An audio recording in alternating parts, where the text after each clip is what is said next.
प्रणाम।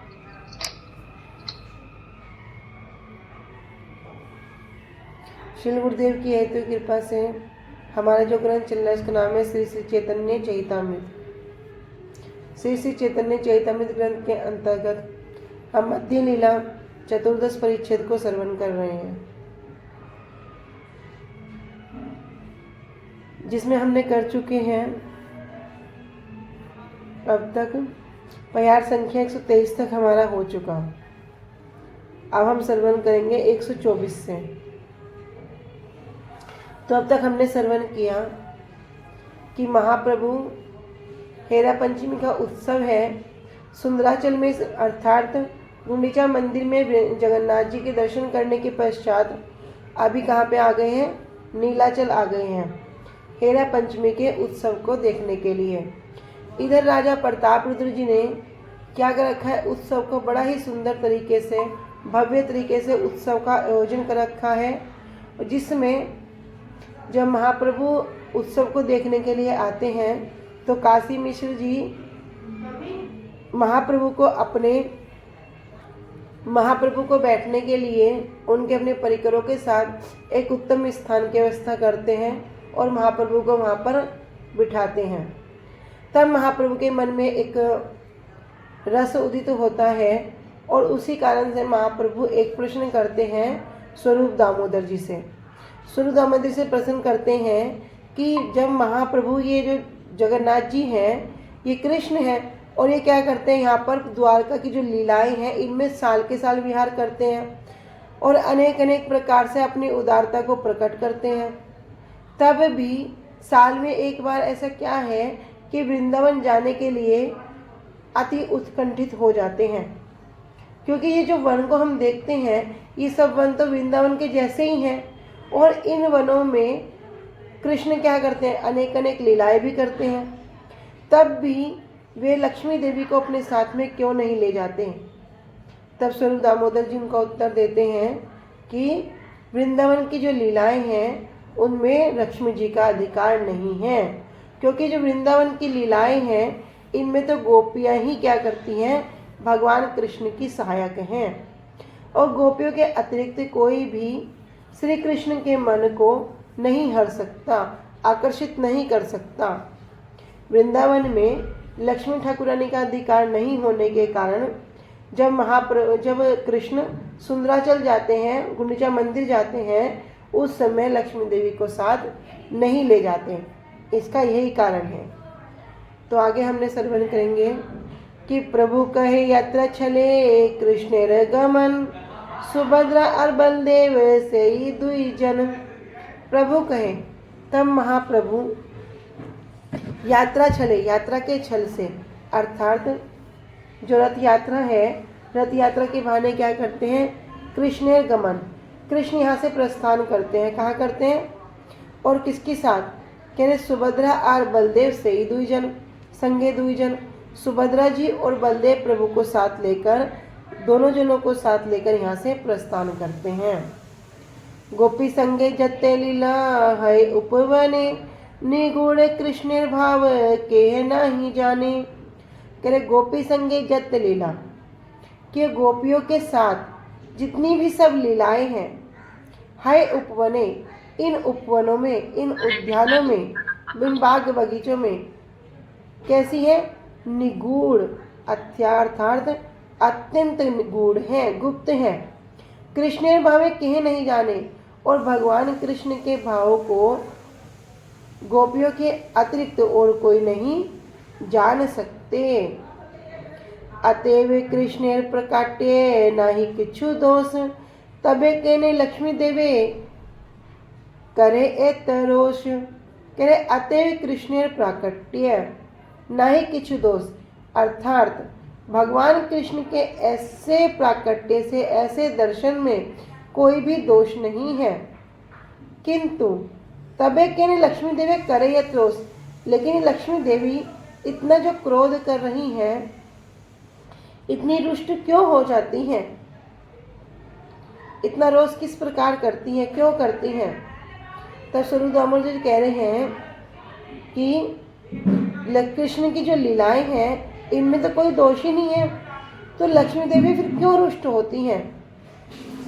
स्वरूप कहे प्रेमवती रे स्वभाव, कांते उदास्य ले से हाय क्रोध भाव।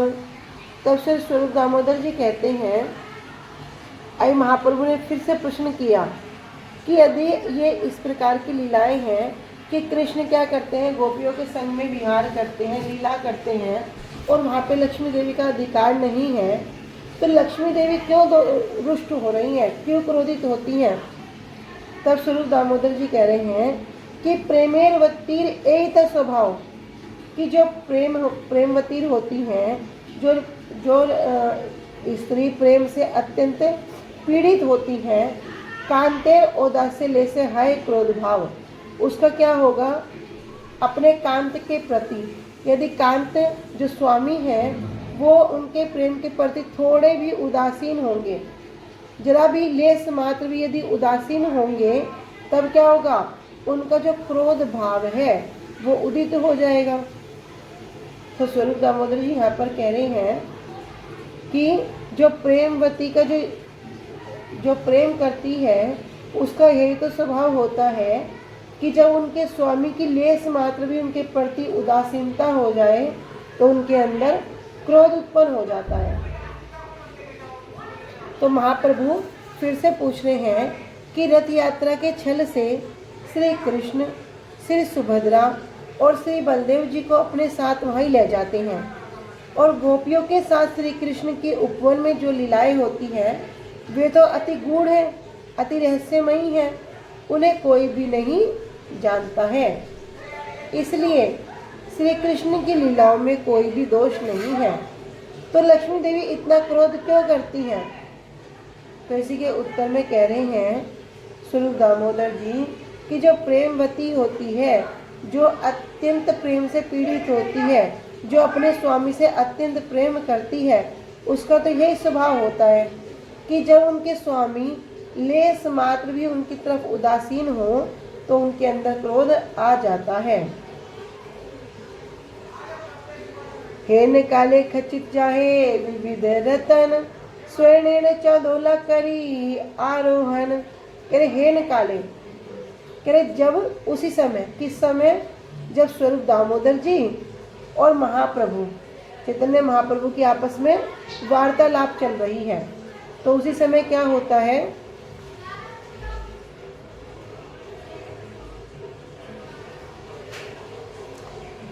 खंचित जाहे विविध रतन, कि खचित अर्थात विविध रत्नों से सजा हुआ,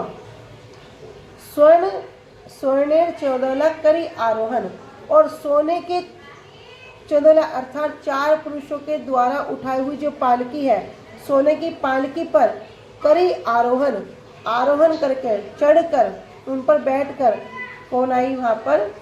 अभी लक्ष्मी देवी उस सोने की पालकी में सवार होंगी। कह रहे जब स्वरूप दामोदर जी चैतन्य महाप्रभु आपस में बात ही कर रहे थे, इतने में क्या हो गया? लक्ष्मी देवी का जो यात्रा है वो निकट आ गई। और लक्ष्मी देवी किस प्रकार है? कह रहे सोने की पालकी में बैठी हुई है, 4 व्यक्ति उनकी पालकी को उठा रहे हैं, और वो पालकी कैसी है? अनेक रत्नों से सजी हुई है। छत्र चामर ध्वजा पताकार गण, नाना वाद्य आगे नाचे देवदासी गण। कह रहे छत्र अर्थात छत्रों की, चामर चामरों से, ध्वजा और जितनी भी ध्वजाएं हैं, पताकार और बड़े बड़े जो पताकार हैं, झंडे हैं, गण समूह, जितने भी नाना प्रकार के वाद्य हैं, आगे नाचे देवदासीगण। उन सब से क्या है? पालकी सजी हुई है, और उस पालकी के आगे कौन नाच रहे हैं? देवदासीगण, अर्थात जितने भी गायक हैं, नर्तकियां हैं, सब वहाँ पर गान कर रहे हैं और नृत्यन कर रहे हैं।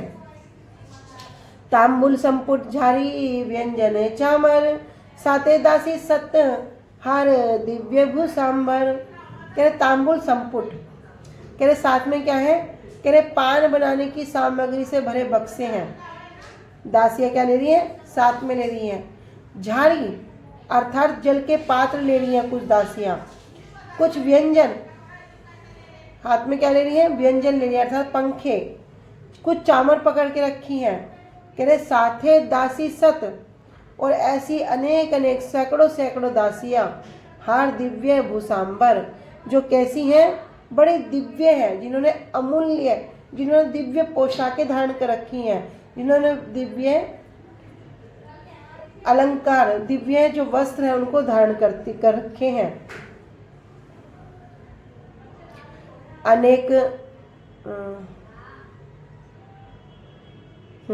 अनेक ऐश्वर्य संगे बहु परिवार, क्रुद्ध है लक्ष्मी देवी आइला सिंह द्वार।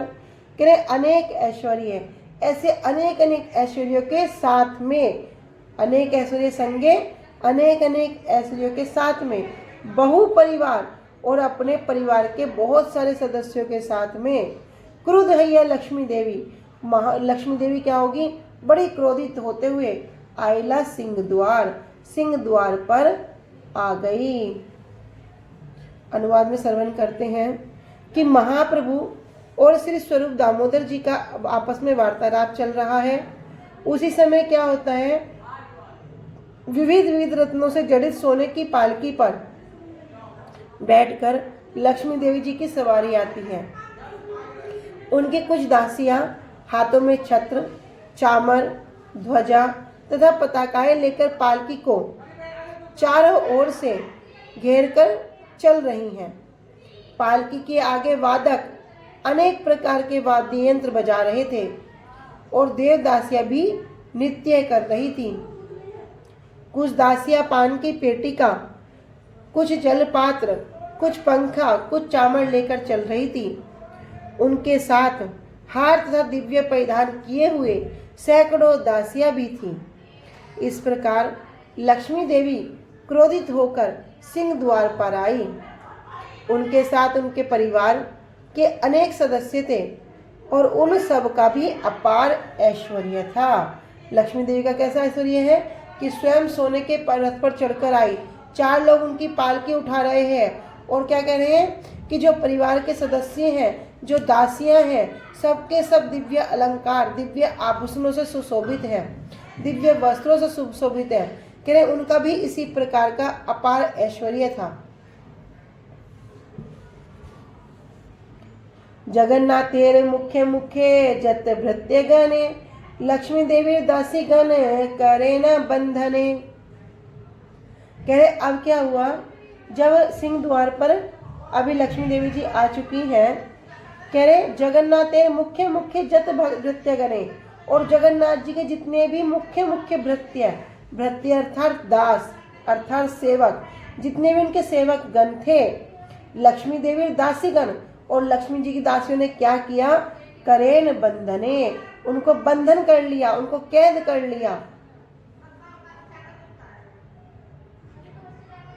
बांधिया आनिया पाड़े लक्ष्मी रे चरणे, चोरे जेन दंड करी लये न धने। कह रहे बांधिया, उनको जो कैद करने के बाद क्या करें, वो बांध दिया और क्या करा, आनिया पाड़े लक्ष्मी चरणे, और लक्ष्मी जी के चरण कमलों पर उनको क्या कर दिया, गिरा दिया। उनको वहां से कैदियों की तरफ पकड़ के लाए और क्या कह लक्ष्मी जी के चरणों में उनको गिरा दिया। कह रहे चोरे जेन दंड करी, जिस प्रकार किसी चोर को सजा दी जाती है उसी प्रकार क्या करे, लय नाना धने, और उनकी सारी संपत्ति को हरकर क्या करते हैं, सब धन को लूट लेते हैं।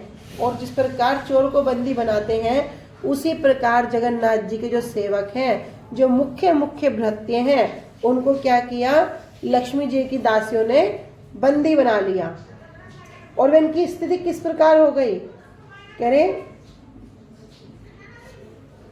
अचेतनवतारे करेन ताड़ने, नाना मत गाली देन भंड वचने। अचेतनवत, कह रहे लगभग वे कैसे हो गए, अब उनके अंदर चेतना नहीं रही, लगभग अचेतन ही हो गए। तारे, उनके जो सेवक हैं, करेन ताड़ने, और सबको क्या करते हैं, ताड़न कर रही हैं, सजा दे रही हैं।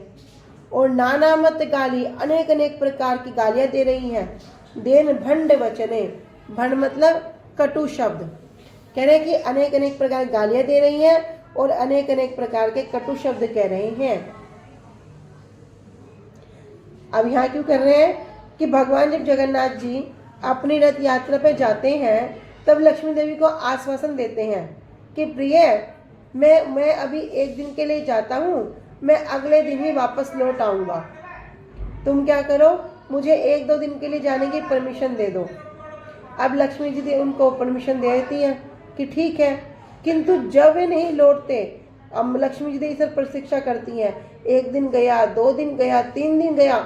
जब इस तरह प्रतीक्षा करते करते ऐसे दिन चले जाते हैं तो वे अनुभव करती हैं क्या कि उनके जो स्वामी हैं उन्होंने क्या किया, उनकी उपेक्षा की है।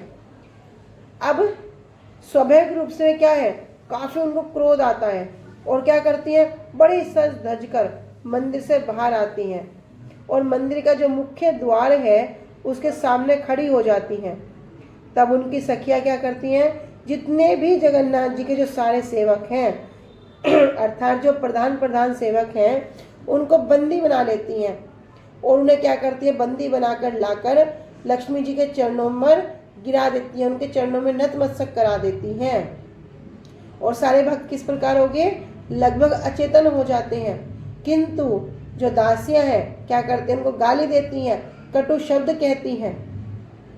अब ये हेरा पंचमी की लीला को हम श्रवण कर रहे हैं। तो यहाँ पर कह रहे हैं अनुवाद में कि जब लक्ष्मी देवी सिंह द्वार पर पहुंची तब उनकी दासियां श्री जगन्नाथ जी के मुख्य दासों को बांधने लगी।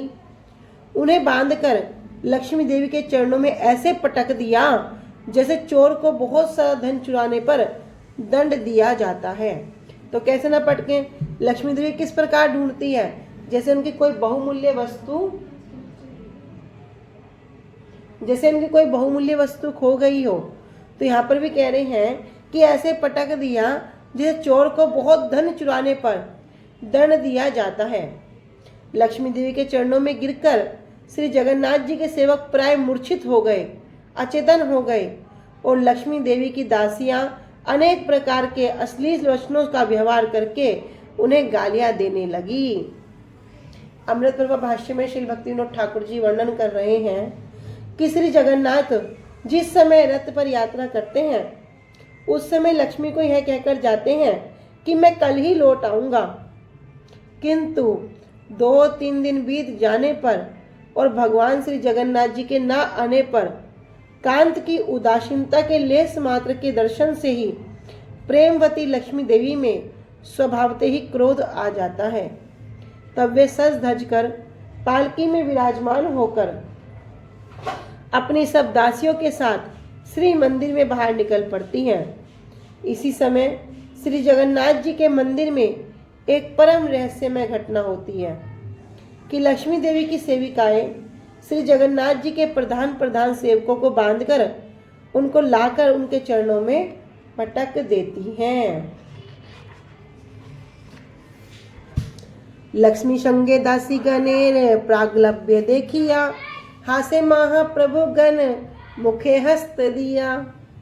कह रहे लक्ष्मी देवी को जो ये जो प्रागलभ्य है अर्थात ये जो दुर्व्यवहार है, ऐसे व्यवहार को देखकर कह रहे लक्ष्मी संगे दासी गणेर कि भैया लक्ष्मी देवी की संगति में जितनी भी दासियां हैं, इन दासियों का भी जो दुर्व्यवहार को देखकर हासे महाप्रभु चैतन्य महाप्रभु अपने गणों के साथ साथियों के साथ अपने मुख को क्या किया, हाथों से ढककर मुस्कुराने लगे,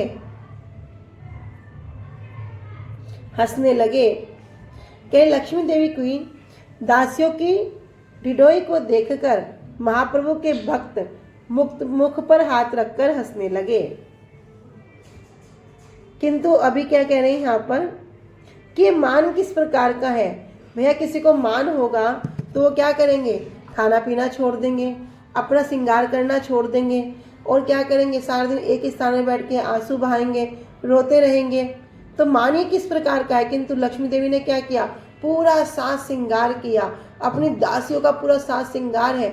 जो उनके संग में है उनके भी दिव्य दिव्य आभूषण है, दिव्य दिव्य अलंकार है। और अभी क्या कर रही हैं, पूरा क्रोधित हो रही हैं। जितने भी सेवक गण है जो उनकी दासियां उनको पकड़ पकड़ कर लाती हैं, अनेक अनेक प्रकार की वहाँ क्रीड़ाएं होती हैं। तो अब यहाँ स्वरूप दामोदर जी आगे कह रहे हैं, दामोदर कहे एछे माने रे प्रकार त्रिजगते कहाँ देखी सुनी नहीं आर। तब दामोदर पंडित जी कह रहे हैं, सुनो दामोदर जी कह रहे हैं, ऐसे मानेर प्रकार, ये कैसे मान का प्रकार है, ये किस प्रकार का मान है। त्रिजगते कहाँ नहीं देखी सुनी यार, मैंने तो त्रिजगत में अर्थात तीनों लोकों में ऐसे मान को कहीं सुना ही नहीं, नहीं कहीं देखता हूं। किस प्रकार का मान, जिस प्रकार का मान अभी लक्ष्मी जी का हो रहा है। तो स्वरूप दामोदर जी यहाँ कह रहे हैं कि तीनों लोकों में इस तरह का तो कोई मान मैंने ना कभी देखा है और ना ही कभी सुना है। माननी निरुत्साहे छाड़े विभूषण, भूमे वसी नखे लेखे मलिन वदन। कह रहे माननी, भैया जो मान करता है, जो स्त्री रुष्ट हो जाती है, जो मान कर लेती है, वो कैसी हो जाती है, निरुत्साहे, उसके अंदर कोई उत्साह नहीं रहता, उसके अंदर उदासीनता आ जाती है। और उसी उदासीनता के कारण क्या करती है, छाड़े विभूषण, जितने भी उनके विशेष विशेष प्रकार के आभूषण हैं सबको क्या कर देती है, छोड़ देती है, त्याग देती है। भूमि वसी, और क्या करते हैं, भूमि पर बैठ जाती है। नखे लेखे, और नखे से क्या करती है, अपने हाथों के नखों से भूमि पर बैठ के लिखना शुरू कर देती है, कुछ कुछ लकीरें खींचना शुरू कर देती है। और मलिन वदन, उनका जो वदन है, उनका जो मुख है, वो भी कैसा हो जाता है, उदास हो जाता है। तो स्वरूप दामोदर जी भी कह रहे हैं कि जब कोई स्त्री मान करती है, जब किसी को क्रोध आ जाता है, रुष्ट हो जाती है, तो वो क्या करेगी, अपने सब आभूषणों को उतार कर एक तरफ घेर देगी और क्या करेगी, पूरा संसार से विरक्त होकर एक फरस पर वहीं पे उस भूमि पर बैठ जाएगी और अपने नाखूनों से क्या करेगी, भूमि पर अनेक अनेक प्रकार की रेखाएं खींचने लगेगी। आगे कह रहे हैं कि अब उदाहरण समझा रहे हैं। उदाहरण किस प्रकार, कह रहे पूर्वे सत्य भामार सुनी एवं विधा विद्यमान, ब्रजे गोपी गणिर्मान रसेर निधान। कह रहे पूर्वे सत्य भामार, कि पूर्व में अर्थात पहले रानी सत्यभामा का सुनी एवं विद्यमान, कि मैंने क्या किया, उनके मान को श्रवण किया। कैसा मान, कि ब्रजे गोपी गणेर मान रसेर विधान, और जो समस्त जो गोपियां हैं, जो क्या हैं, जो भगवान कृष्ण को भी वशीभूत करने वाली हैं, जो समस्त रसों की जो खान है, मैंने गोपियों के मान को भी श्रवण किया है। तो ये जो मान है लक्ष्मी देवी का, ये किस प्रकार का मान है, ऐसा तो मैंने ना कभी श्रवण किया है और ना ही कभी देखा है। कह रहे इहो निज संपत्ति सब प्रकट करिया, प्रिय ऊपर जाए सैन्य सजाइया। कह रहे इहो, इन्होंने क्या किया, निज संपत्ति सब प्रकट करिया, अपनी जितनी भी संपत्ति है, अपना जितना भी सब ऐश्वर्य है, सबको क्या कर दिया, प्रकाशित कर दिया। और प्रिय ऊपर जाए सैन्य सजाइया, और अपना जो प्रिय है, अपने जो पति हैं, उनके विरुद्ध भी क्या करती है, सैन्य सजाइया, अपने सैनिकों के साथ क्या करा, वहां पर उपस्थित हो गई। किस लिए, आक्रमण करने के लिए, कि कहाँ गए, इतने दिन हो गए, एक दिन बोल के गए थे और 3-4 दिन व्यतीत हो गए, अब तक आए ही नहीं है, तो बड़ा क्रोधित हो गई और अपना जितना भी ऐश्वर्य सबको प्रकाशित कर रही है।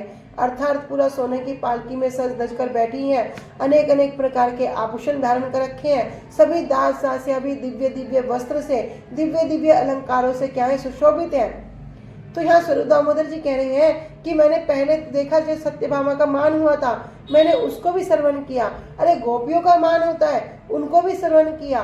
गोपियाँ क्या है, समस्त रसों की खान है, जिनके वश में क्या है, कृष्ण भी उनके पीछे पीछे चलते हैं। और क्या कहते हैं, ना पारे हम संचा सविधाम, कि हे गोपियाँ, मैं तो आपका ऋण कभी नहीं चुका सकता। किंतु ये कैसा मान है, कि लक्ष्मी जी के मैं एक अन्य प्रकार के मान को देखता हूँ। कैसा मान, कि लक्ष्मी जी यहाँ करती हैं, अपने ऐश्वर्य को प्रदर्शित करती हैं, और जो उनके पति हैं, जो उनके कांत हैं, उन पर आक्रमण करने के लिए अपने सारे सैनिकों के साथ वहां पर उपस्थित हो जाती हैं। तब श्री स्वरूप दामोदर जी ने कहा कि इस प्रकार का मान तो त्रिभुवन में मैंने कहीं देखा ही नहीं है और न कहीं सुना ही है। प्राय जो माननी होती है, जो मान करती है, वो तो निरुत्साहित होकर अपने आभूषणों को उतार देती है और मलिन मुख होकर वह भूमि पर बैठकर अपने नखों से लिखने लगती है। पूर्व काल में श्री सत्यभामा के इस प्रकार के मान के विषय में मैंने सुना है। और ब्रज के गोपियों का मान तो जो है रस का भंडार है, परंतु श्री लक्ष्मी जी जो है इनके विषय में तो मैं एक अलग ही प्रकार का मान देख रहा हूँ। वे तो अपना सारा ऐश्वर्य दिखाते हुए अपने सैन्य बल के साथ, अर्थात जितनी भी उनकी दासियां हैं उनके साथ क्या करती हैं, अपने प्रियतम श्री जगन्नाथ जी के ऊपर आक्रमण करने जा रही हैं। अमृत भाष्य में श्री भक्तिविनोद ठाकुर जी वर्णन कर रहे हैं, श्री स्वरूप गोस्वामी ने लक्ष्मी जी की ऐसी डिडोई को देखकर ब्रजवासियों की प्रेम संपत्ति की उत्कृष्टता को दिखलाने के लिए कहा। अब यहाँ पर वर्णन क्यों कर रहे हैं कि ब्रज गोपियों को जो प्रेम है, यद्यपि ब्रज गोपियाँ क्या है, सभी रसों की खान है, अर्थात जो कांत भाव है, जो माधुर्य भाव है, उसमें भी क्या है, उन सभी रसों की जो खान है, कह रहे उनकी जो उत्कृष्टता है, जो उनका उच्च लेवल है, उसको दिखलाने के लिए यहाँ पर कह रहे हैं। प्रभु लक्ष्मी के इस प्रकार के मान के विषय में मैंने तो कहीं भी और कभी भी त्रिजगत में नहीं सुना है। प्रिय माननी होने पर उत्साहीन होकर भूषण आदि परित्याग करके मलिन मुख से भूमि पर बैठकर नख से कुछ कुछ लिखती है। और ब्रज में गोपियों के इस प्रकार का मान और जो द्वारकापुर वासिनी है सत्यभामा का भी मैंने ऐसा ही मान सुना है। ब्रज की गोपियों का और जो सत्यभामा जी है मैंने तो उनका इसी प्रकार का मान सुना है, किंतु लक्ष्मी देवी जी का मान मैं क्या करता हूँ, पूरा विपरीत देख रहा हूँ। ये अपने ऐश्वर्य को प्रकट करके अपनी सेना को सजाकर अपने ही प्रिय के ऊपर, अपने ही पति के ऊपर आक्रमण करने जा रही हैं। प्रभु कहे कहे ब्रजेर मानेर प्रकार, स्वरूप कहे गोपीमान नदी सत्य धार। अब जो मान है और जो मान के प्रकार है, कितने प्रकार का मान होता है, तो महाप्रभु कहते हैं कि तुम क्या करो, कहे ब्रजेर मानेर प्रकार, जो ब्रज के जो मान है आप मुझे उनके विषय में वर्णन करो। स्वरूप कहे, तब श्री स्वरूप दामोदर जी कहते हैं गोपीमान नदी शतधार। अरे जो गोपियों का मान है ये कैसा है, नदी शत अर्थात सैकड़ों सैकड़ों जो नदी की धाराएं हैं, उनकी जो बहने वाली जो धाराएं हैं उनकी नदी के समान हैं। कि सैकड़ों सैकड़ों धाराओं के साथ जो नदी बह रही है उस नदी के समान ही गोपियों का मान है। नायिकार स्वभाव प्रेम वृत्य बहुभेद, सही भेद नाना प्रकार मानेर भेद। तेरे नायिकार स्वभाव अर्थात हर एक नायिका का अपना अपना स्वभाव होता है। प्रेम वृत्य बहुभेद, और प्रेम वृत्य अर्थात जो उनका प्रेम है उसमें अनेक अनेक प्रकार के भेद भी हैं। कह रहे सही भेद नाना प्रकार, उसी से हर प्रकार से जो नाना प्रकार है मानेर उद्येद, तो अलग अलग भाव जो है, अलग अलग जो क्रोध है वो क्या है, उपभेद, वो प्रकाशित होते हैं। तब महाप्रभु कहते हैं कि ये बतलाओ कि ब्रज में कितने प्रकार का मान है। और श्री स्वरूप दामोदर जी ने उत्तर दिया कि गोपियों का मान तो सैकड़ों धाराओं वाली नदी के समान है। मान करना रुष्ट हो जाना, मान करना किसी कार्य करते करते किसी ने कोई शब्द कह दिया या कोई कार्य हमें अप्रिय लगा तो हम कहते हैं खिन्न हो जाता है हमारा मन। मन जब खिन्न होएगा तो क्या करेंगे, फिर हम सब कुछ छोड़कर एक जगह बैठ जाएंगे, ठीक है आप ही कर लो मैं नहीं करूँगी। अनेक अनेक प्रकार के सबके भाव होते हैं। कोई थोड़ा सा कहने से रुष्ट हो जाता है, कोई बहुत कहने तक भी एक सीमा तक उसको सहन करता है, लेकिन अति होती है तो उससे भी रुष्ट हो जाता है। कह रहे गोपियों का मान तो सैकड़ों धाराओं वाली नदी के समान है। ब्रज में नायिकाओं के स्वभाव और उनके प्रेम की वृत्ति के अनुसार बहुत भेद है। उस भेद के कारण उनमें उदित होने वाले मान के भी अनेक भेद हैं। अमृत प्रभा भाष्य। श्रील भक्ति विनोद ठाकुर जी कह रहे हैं, नायिकार स्वभाव और प्रेम वृत्ति अनेक प्रकार के हैं। उसी भेद के अनुसार ही प्रत्येक नायिका के मान का उदय होता है।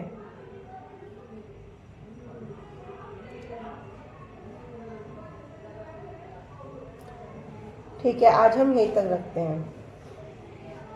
वाञ्छा कल्पतरुभ्यश्च कृपा सिन्धुभ्येव च पतितानां पावनेभ्यो वैष्णवेभ्यो नमो नमः। श्री गुरुदेव की जय। अनंत कोटि वैष्णव वृंद की जय। निताय गौर प्रेमानंदे। निताय गौर प्रेमानंदे। हरि बोल। निताय गौर प्रेमानंदे। हरि हरि बोल। हरि बोल। हरे कृष्णा। सभी को धन्यवाद प्रणाम। हरे कृष्णा। सभी को प्रणाम। राधे राधे। राधे कृष्ण की दंडवत।